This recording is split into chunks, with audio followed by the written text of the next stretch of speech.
Good morning everyone and welcome back to my channel. So today's video on the Christmas runner is all about words, script, messages and gift tags. Now I know that's a new word in amongst all of my prompts for my design elements, but we'll get to that in a moment. So what I'm thinking of doing is writing with my friction pen some Christmas Carol titles that I've just loved since I was a little girl, and sort of drizzling them through the piece. So that's what I'm going to do first. Now I've had a little test run and written Hark the Herald Angels Sing up in the garland. You can't see it at the moment. It's up here. I'll show you that. But what I did do before I started the video is I Googled the top 50 Christmas carols that you would play, easy piano Christmas carols. And now the reason I put piano is in there is my mum used to play the piano. I sort of learnt but didn't keep up that practice, and I don't think I could do it anymore. So it's just one of those childhood memories, sitting around the piano playing Christmas carols. So this is the top 50 easy piano Christmas carols. So I'm going to go through that list, have a read of all the titles, have a think about them. Does it bring back a memory? If it does, on it goes, and then find a spot for it. So what I've done so far, just to test the theory out, is I've written along that beam here, Hark the Herald Angels Sing.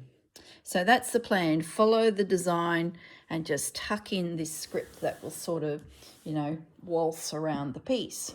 So let's begin. Let's have a think about this village. It'd have to be Deck the Halls, wouldn't it? Silent Night. I'm thinking Deck the Halls. And maybe I could write it on the door. Would it fit there? That'd be cool. Alrighty, let's get my pen. You guys are on camera. I was going to try and do a script, a certain style of writing, but I thought, no, just put it in your own handwriting. Don't overthink it. Just let it be. Deck the halls. There we go. So just a little pop of something. What could we put around the roof line? Go Tell It on the Mountain. That's a great song. But we don't really have that to do with housing. Jingle Bells. Joy to the World. Now I do want to honour Joy, my crocheting gift here, but we'll come back to that. Holy Infant lowly.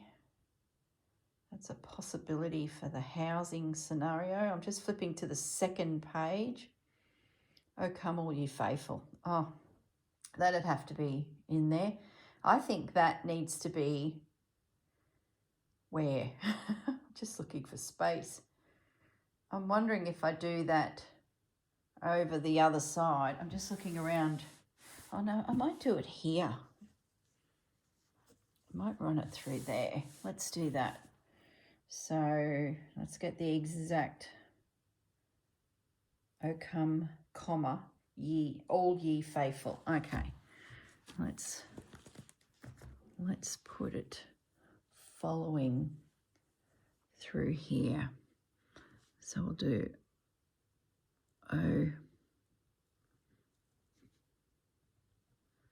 It's a bit big. Anything that doesn't look, fudgy, the right size. I'll come in with the iron and just touch it out and adjust it. Come all ye faithful.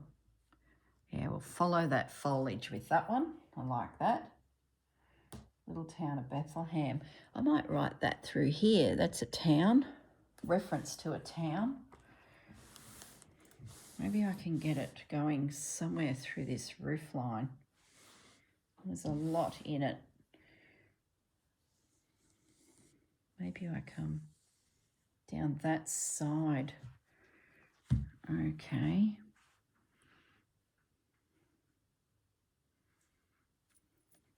If I get little on the top. Oh. No.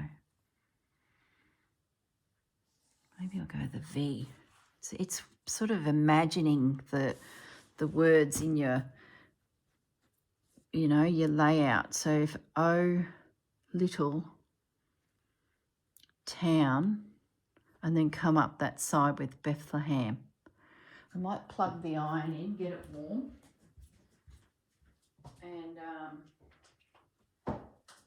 we can touch that up. By the time I get up there, the iron should be warm and I can get rid of that O little. Okay, so let's go. O little town.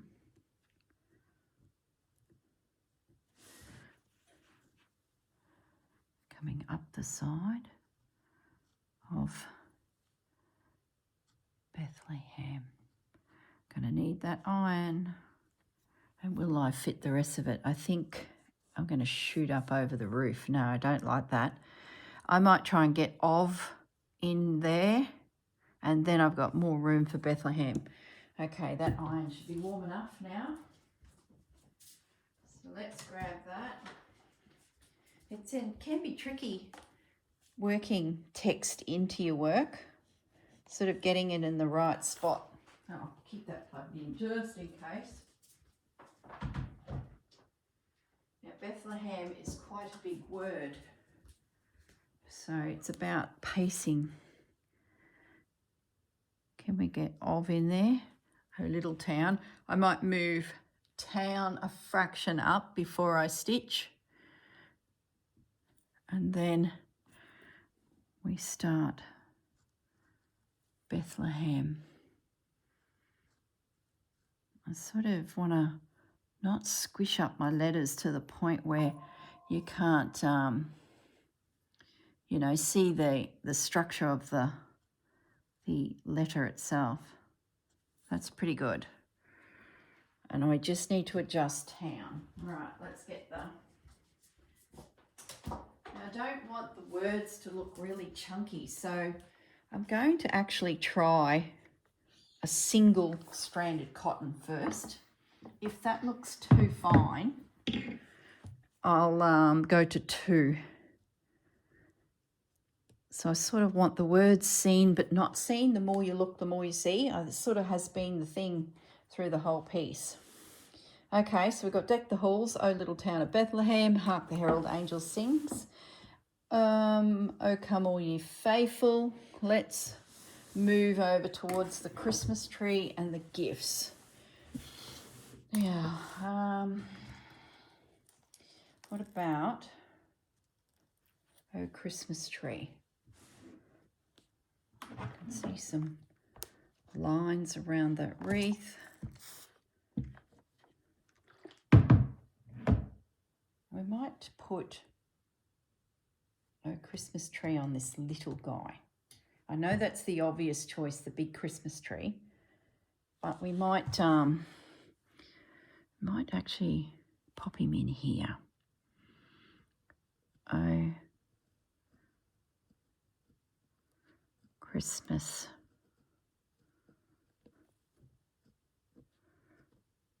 tree. Just a little guy there. Joy to the World. That was one of my favourite songs when I was a kid.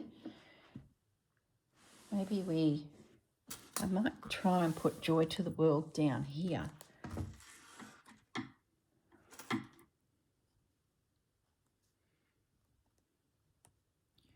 Joy to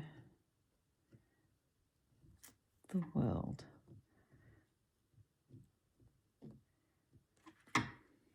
Okay, now let's go up the top here. What can we Isn't there a song about mountains or something, like Into the Distance? Let me have a little looky back through these. First Noel, Holly and Ivy, 12 Days Christmas, We Three Kings, that was a good one. We Wish You a Merry Christmas.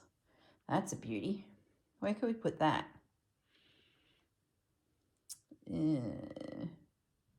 Oh, I know what we'll do. Remember a video so ago that in my head became a little pocket. I thought I could put a message in there.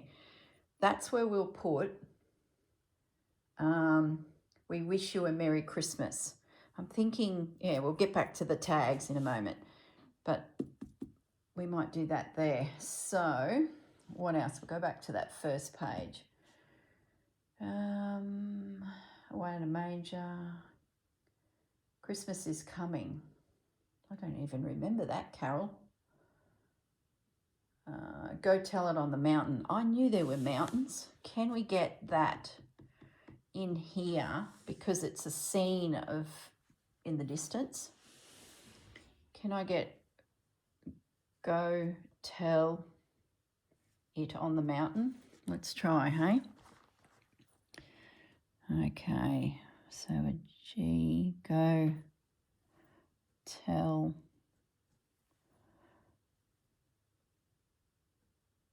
It on the mountain. Let's just get our hands around the right way because I was at an angle and I feel like it was changing the slope. So Go Tell It on the Mountain. All right. Something about a Christmas tree. We still, oh, Good King Wenceslas. There's so many. I do like Infant Holy, Infant Lowly. I like it's familiar, but I just can't hear the song in my head. I'll have to actually probably listen to that one again. What else have we? Maybe I should put some music on and see what else pops up. Silent Night. That's a beauty. And it's short. I might write Silent Night up this top corner. I like how that appeared there. So I might write Silent Night. That's that classic, isn't it? Silent Night.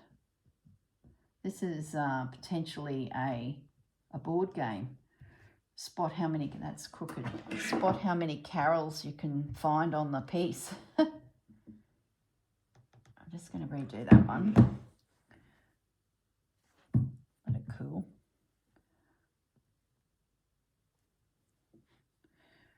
So it's still warm. My pen's resisting. Silent Night.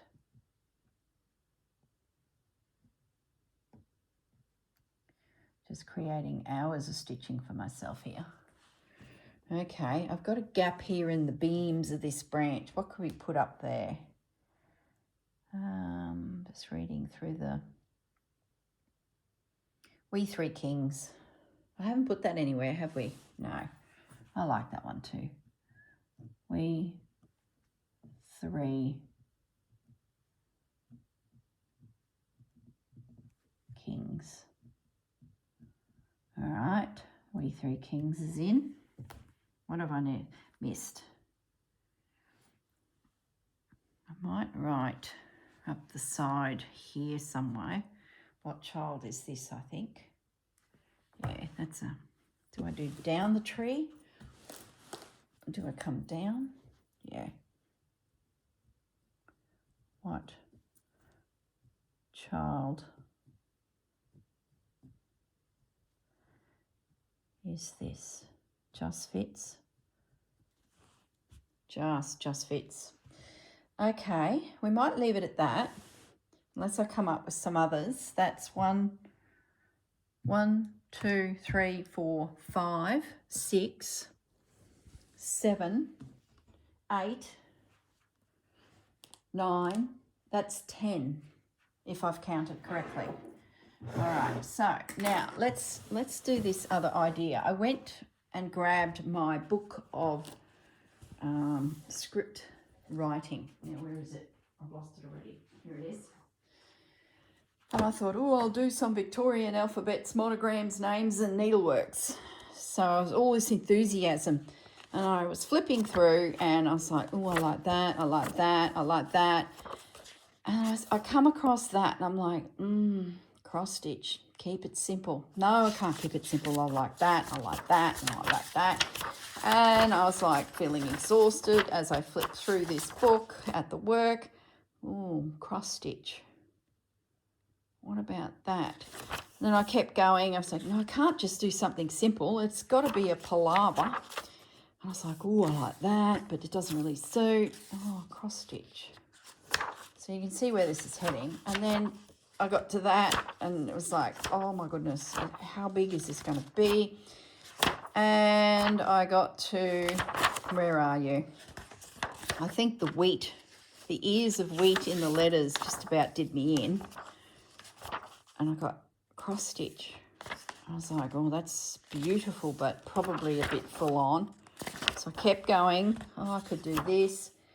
And then this sort of caught my eye, and I'm like, little lazy daisies with French knots. And I'm like, well, there's no lazy daisy and French knots on this piece, but there is cross stitch. And that stopped me in my track. So the reason why is, remember I adjusted this monogram here to reflect my parents' initials. So the plan is for a nod to Joy, the gorgeous lady that made all of those doilies, and one of course has become the wreath. Let me just adjust myself here so you can see what I'm going to do. I'm going to do a gift tag that gets attached to the top of the wreath, and we'll cross stitch Joy on there, and it'll be just like this little feature somewhere on there. So I've got my neutrals, so I'm going to piece together something out of there. And then I thought I might, well, a bit fell out. That's a good bit. Maybe that's the bit. Then I thought down in this pocket, we make an itty bitty tag, something out of, you know, that's a bit of it. So I don't want to matchy match. Maybe just a piece of, just a little piece of linen. I might need a contrast. And we might stitch onto that, what was the song? I've forgotten already. We Wish You a Merry Christmas. So make something that slides into the pocket and you pull it out and it says, we wish you a Merry Christmas. So that's the plan. So what I'm going to do is I'm going to relocate my camera to my desk where I can work in a smaller space. The colours of this, now it will either be chocolate or red. So I will need to find a stranded cotton that matches this whole scene, because I've been using crochet cotton, like not crochet cotton, pearl. Where's my container of threads gone? Hang on a minute, guys. Hang on a minute. So I've been using Wonderfil pearl cotton to, you know, do all of my decorative stitching. But I think I'll try and match this to a stranded cotton. So let's have a little look in the box of cottons and see if we can find something. And like I said, I think it will be one thread. I don't want it to be blaringly obvious that they're there. So we need to find a chocolate, a nice dark chocolatey tone. That's not stranded cotton. There we go. There'll be something here. Yeah, there we go. Yeah, because we want it to hold its own. That one there's probably a better colour. It's a bit more muddy. See, there's two strands. Oh, it might be two, you know. But we'll see. That's what I'm going to experiment with. So at the end of the video, I will report back with my findings. And then, yeah, we'll see what the tags become. So I'll pause the video, move to my desk, and we will have a play with creating a cross stitch sampler for the joy, nod to joy. Okay, all right, see you in a minute. Okay, I'm back at my desk, comfy chair, and I can work on my gift tag, I think, first for the wreath. So what I've just grabbed out of the cupboard is some stabilising fabric. Now, I've had this for a while in my stash, and I'm not sure of its name. I actually purchased a piece of it when I did a sit and stitch with Jennifer Clouston a year ago. This is a product that she uses regularly under her work, and it's just been sitting in my cupboard because I sort of don't do a lot of embroidery, and I thought, you know what, that will be perfect to stabilise this little piece. And that's just a scrap out of my bag of neutrals. So I thought, let's pop this in a hoop, and this will be used and won't create too much bulk, but it will at least get it to the edge of my hoop. So my go-to would have been calico or muslin, and I did actually have a lump of it in my hand as I walked over there, and I thought, you know what, I think I need something lighter, and this will do the trick. So what the plan is to stitch this onto here for now. It will probably have a bit of shape to it design wise, but let's just get it stabilized. So I might just use some invisible thread. In the past, when I'm enthusiastic about making gift tags for gifts, I like doing this with people's names on the gift tag, like have a fabric stitched tag to add to the top of the gift when one is enthusiastic and has time, like 25 weeks before Christmas type of time.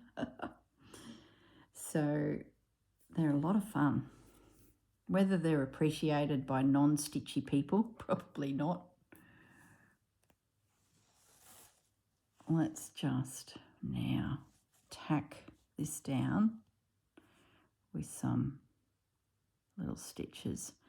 They'll probably be pulled out, so I no need to do invisible stitch. I'll do some nice big stitches, actually just speed it up around the perimeter of the tag. That's all we need.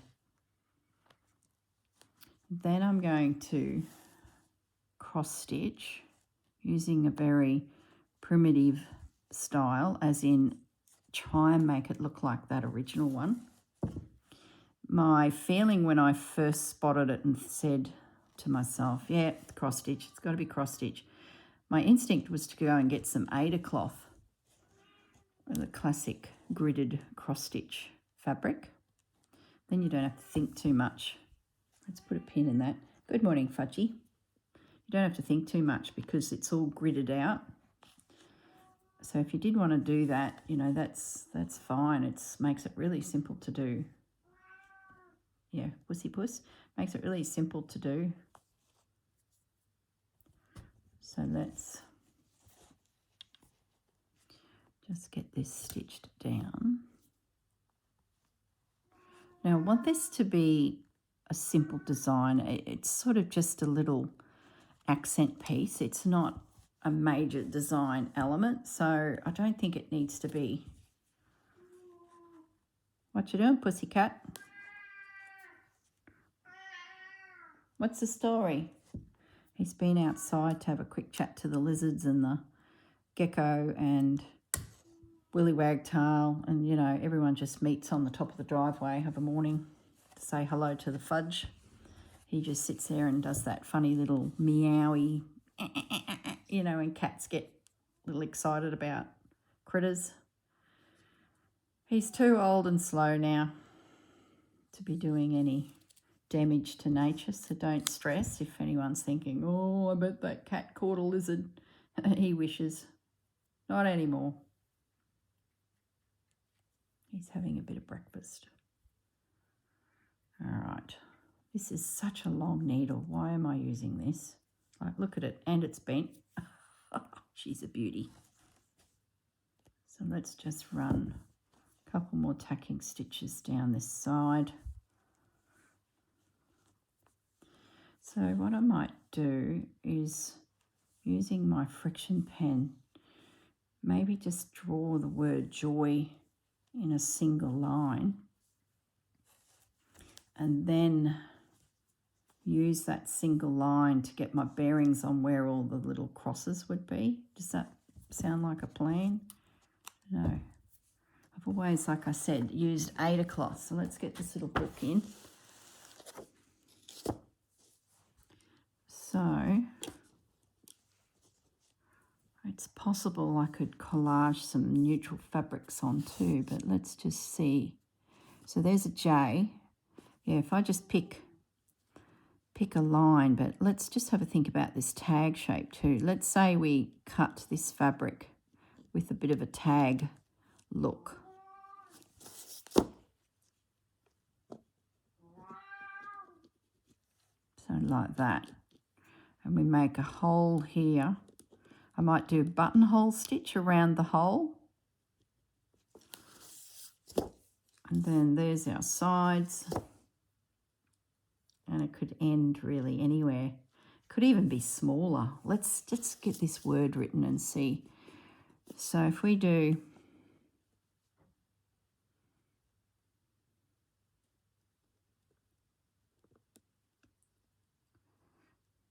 joy.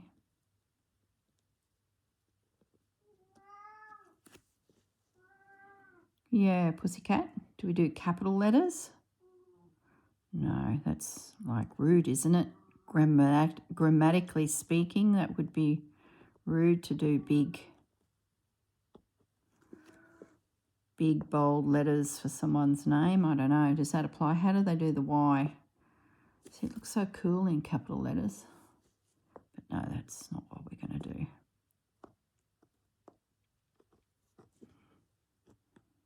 Something like that. I don't know. So then maybe our tag, I don't want it too bold, I guess. Our tag then does come back a bit in size. I thought maybe getting our letters in place might dictate, you know, how it falls. So we need some thread. Now, what thread did I use on that other one? I think it was that raspberry red.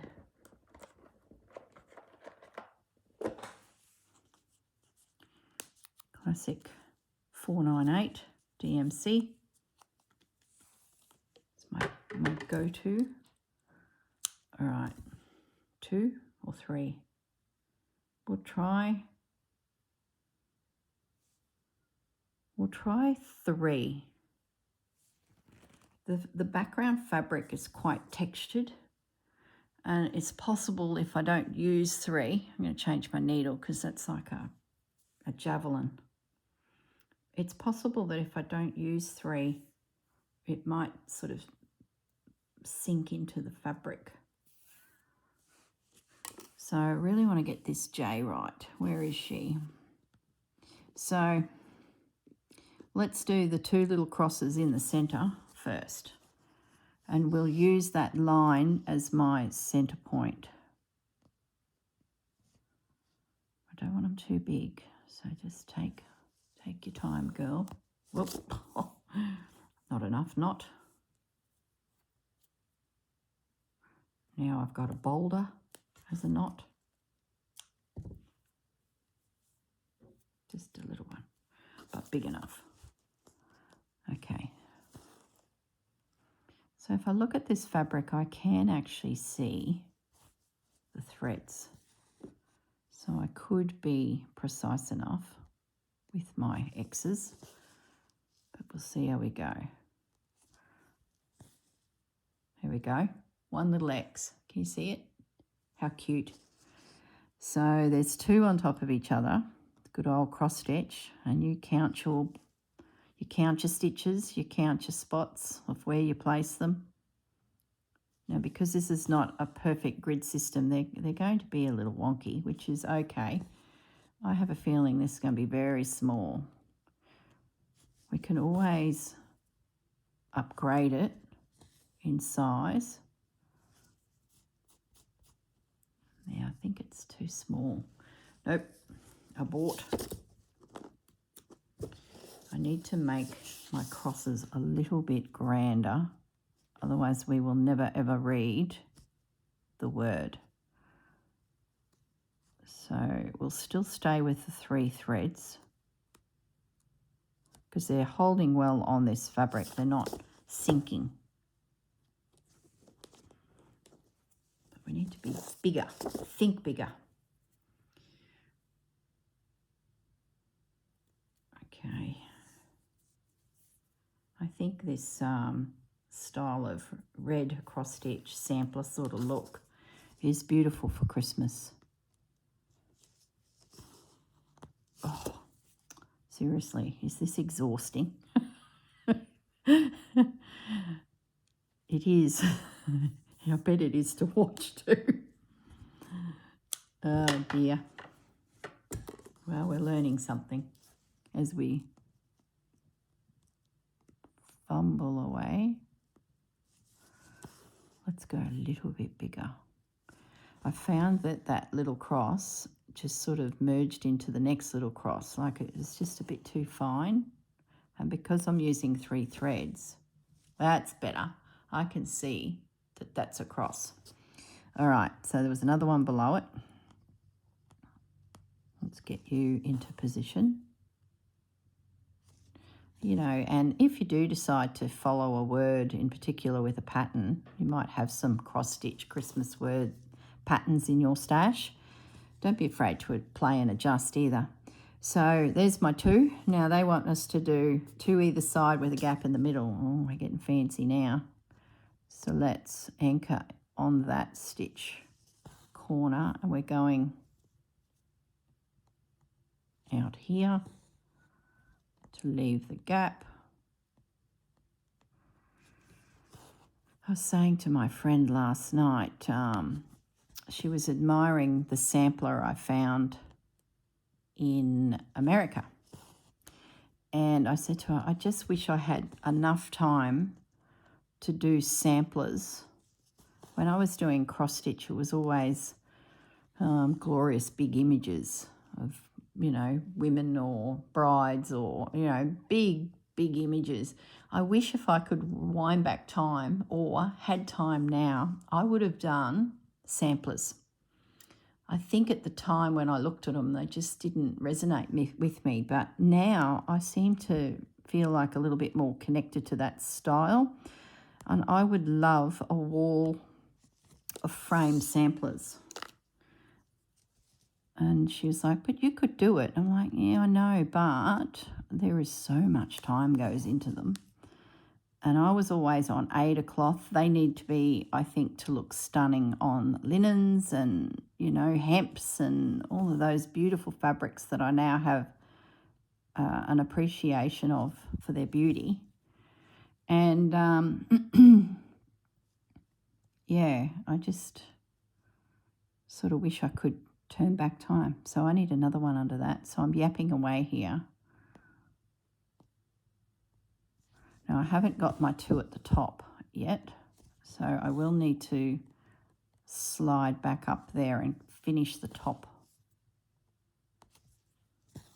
of my J. So I've got the 2. It's like hopscotch this. Anyway, that's what just popped into my brain when I look at this design. So now we're heading off to the side to do the Y. So yeah, if I could squeeze into my schedule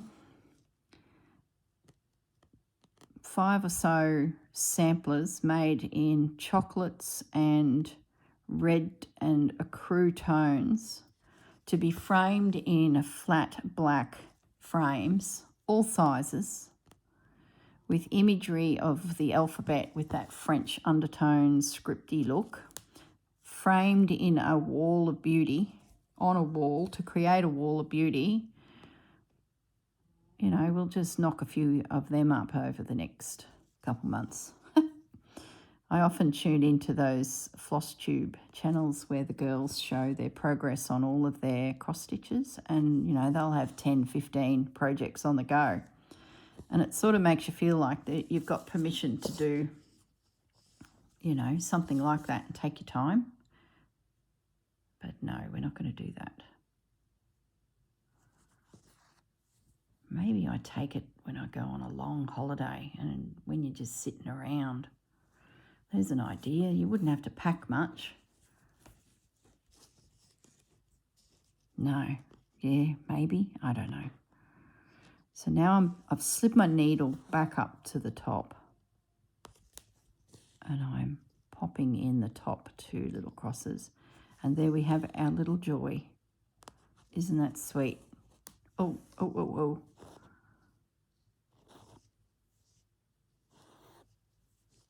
I think too, when you do this, you're supposed to separate individually these threads. You lay them back down together as a collection, and it helps your threads to sit flat. That just dawned on me as being a technique that I used to do, which I didn't do. See, slow stitch allows us to break all those little rules just a little, or bend them. Okay, 1. It only has 2. I need 3 there.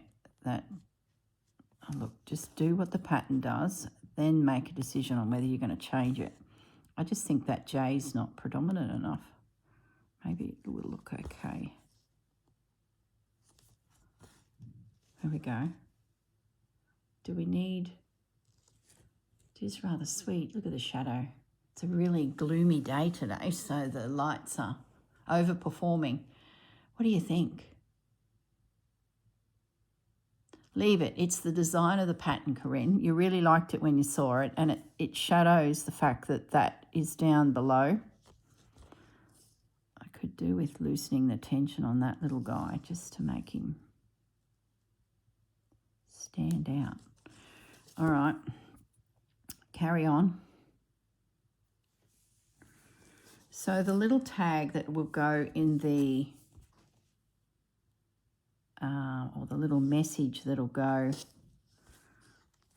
in the pocket gift box under the Christmas tree.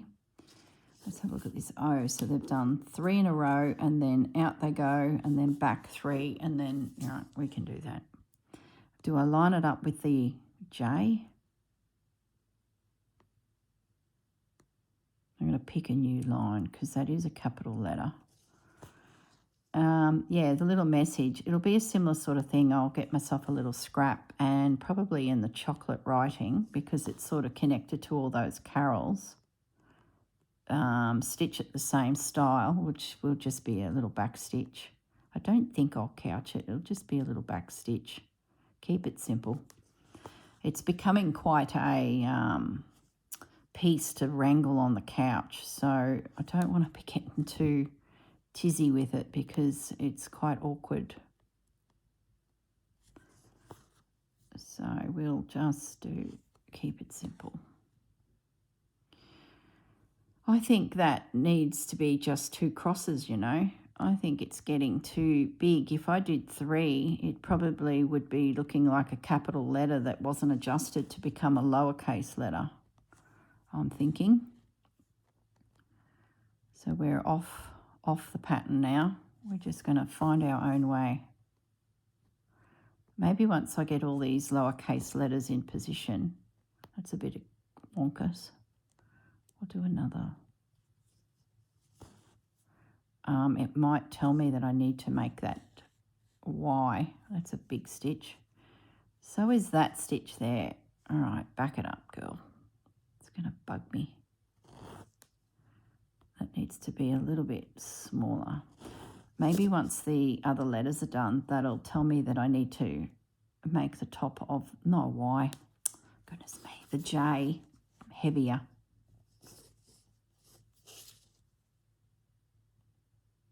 Let's just make that a little bit more petite. That's better. Well, I might toddle off, and I've got the day to stitch all of my little little words. And I'll pop back at the end of this video and show you what I did.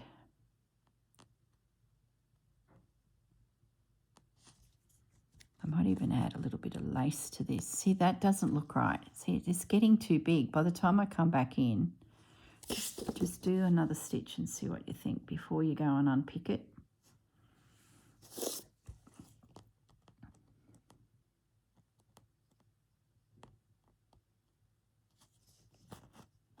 So the next one would come back in according to that pattern. It had 2. But I've shortened it to 1.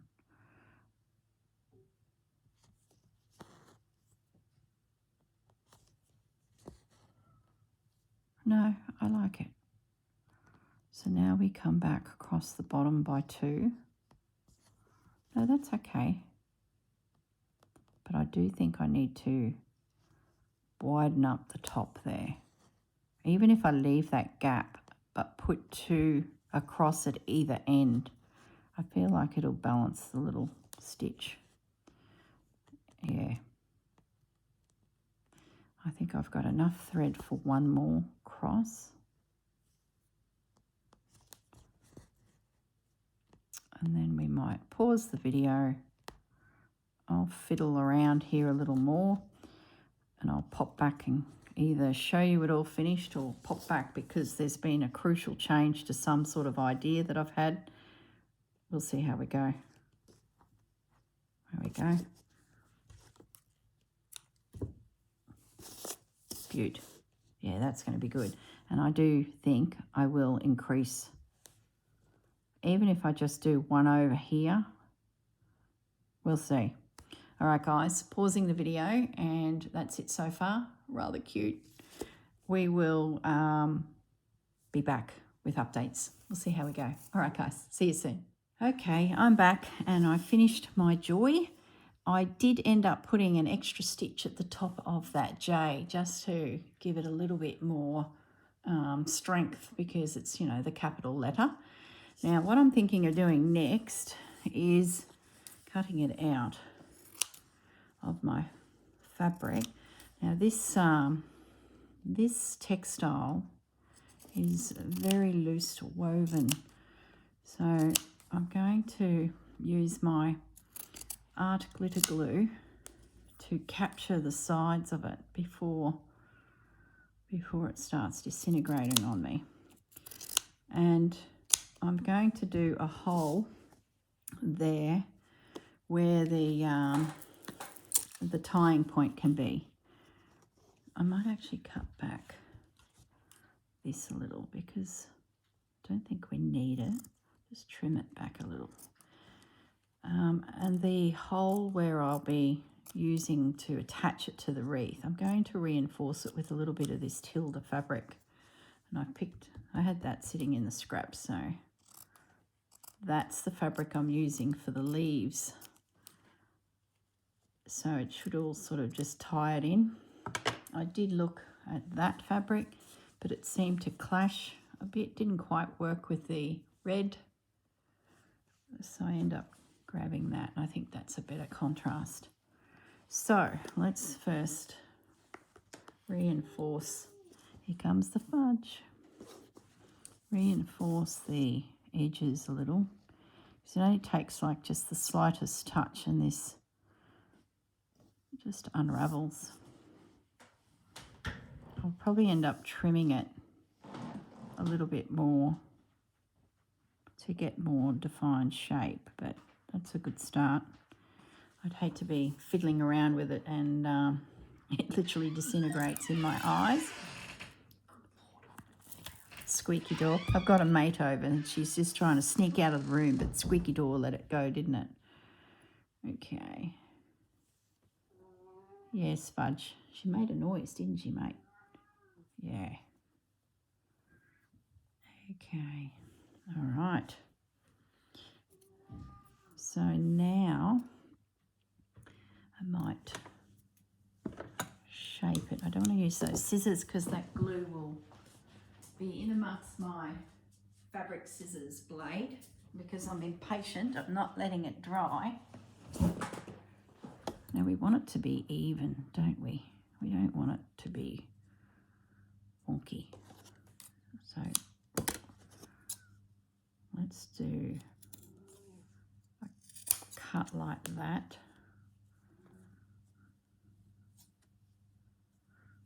Maybe that.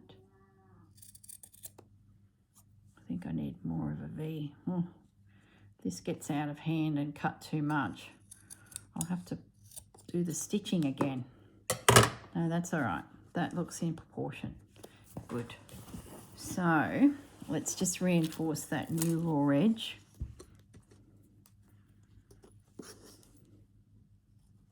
Now it will be invisible stitched down to the actual runner, but yes, pussycat.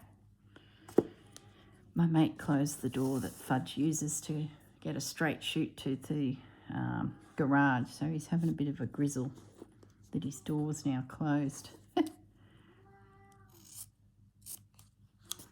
Hang on, one thing at a time. Finish the gluing. Got a few ideas rolling through my head, so I feel like I'm racing a little here.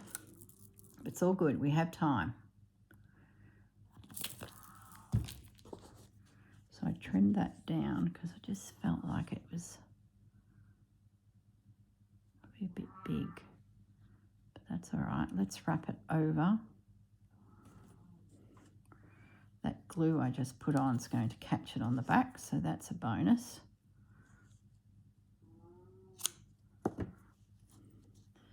So this is like reinforcing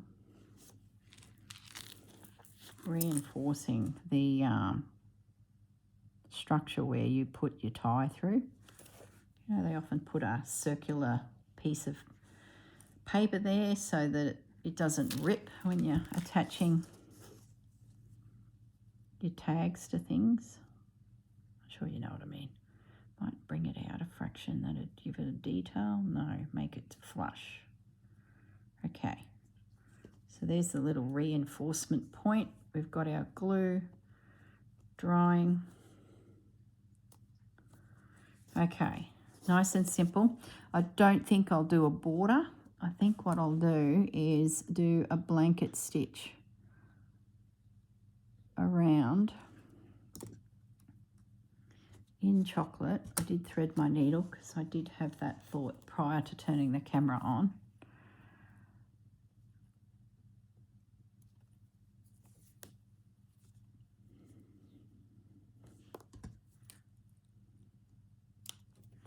Now I wonder if my crocodile would cut a hole. Crocodile, isn't it? Crocodile? Crocodile. I wonder. It might penetrate it enough and slice through, it might not. This is something I used to use a lot when I was paper journal making, because there's a hole that's quite, where is it? There. Or do I do a little one? Let's be generous and go straight to a big one. I just don't know if the fabric will, if this will work, but we'll give it a go. What have we got to lose? Have to do the cross stitch again. Did it, look at that. Got myself a hole. That's certainly easier than trying to, you know, navigate a circular scissor hole. What I might do, just to reinforce that a little more, let's put a little bit of art glitter glue around there.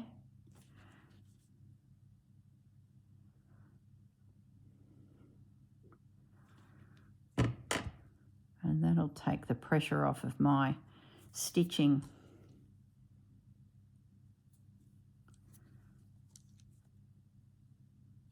So I don't need to do as intense blanket stitch now. So that's ready to be highlighted with that chocolate thread.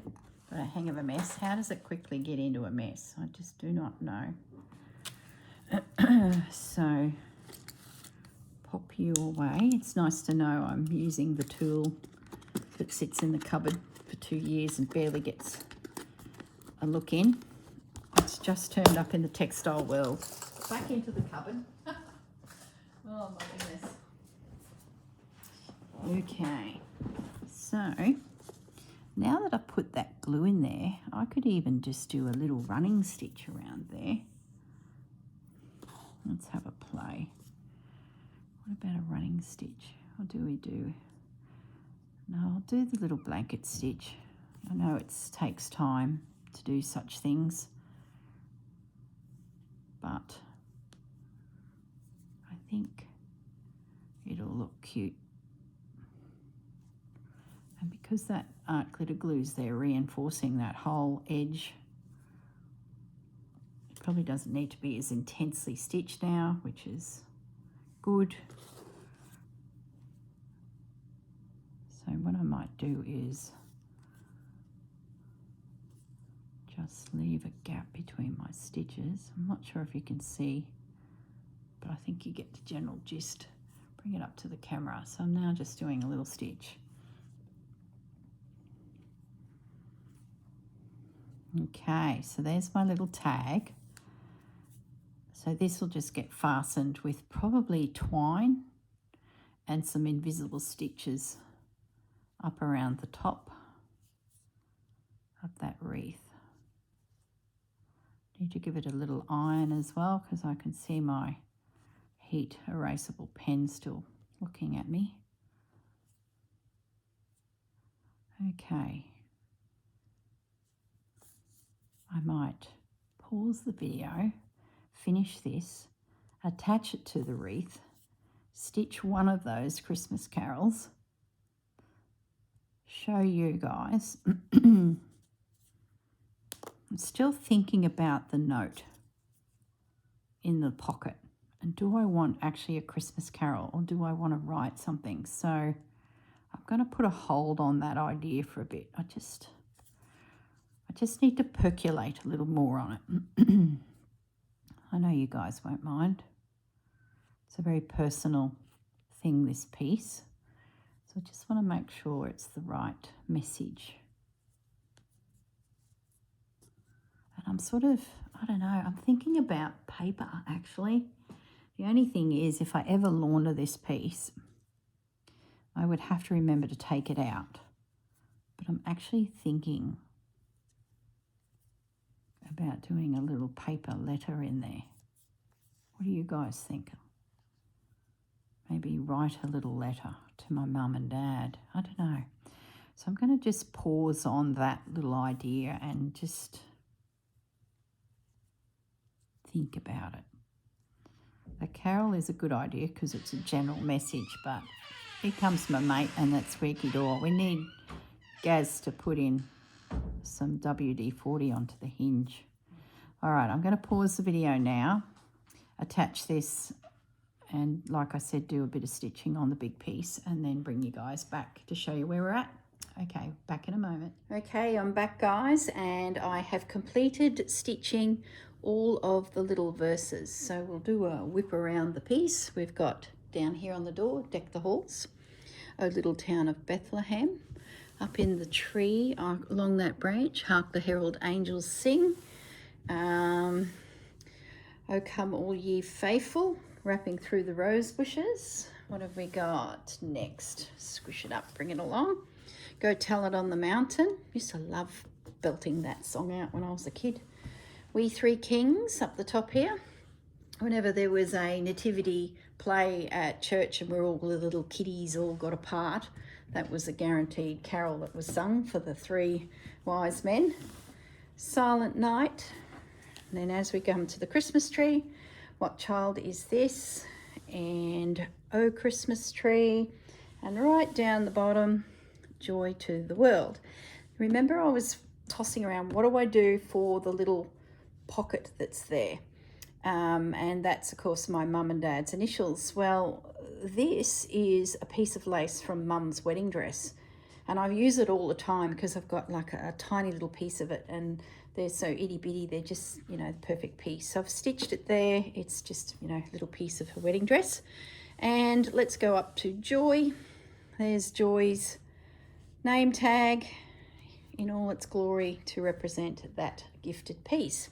So there you go, guys. We have completed another week. Oh, before we go, I just thought I'd show you this. This is the piece that I have from Mum's dress. That's all I have of it.